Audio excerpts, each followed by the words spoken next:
Ei, hola, bon dia. Bueno, no sé, potser és més bon vespre avui. No ho gravo pel matí.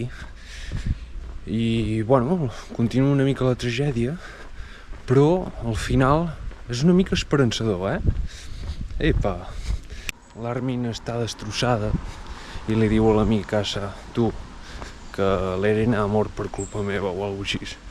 L'amic Asa li diu, tu, no és moment per posar-se sentimental o no sé què. No, què va, no.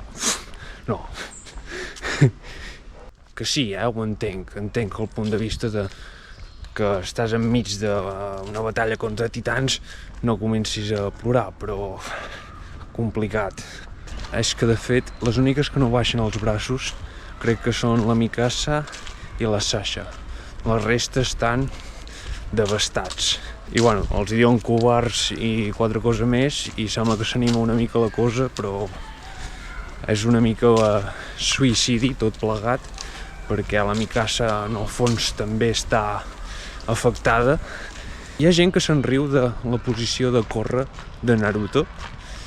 A mi em fa gràcia la posició de volar, entre cometes, d'Attack on Titan, perquè sembla la celebració d'un gol, saps? Estan així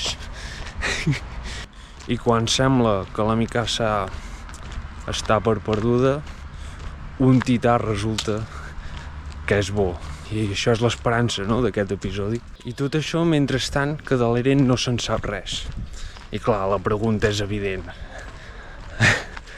L'Eren s'ha transformat en gegant? Sí o no? Les xeringues aquelles van fer alguna cosa?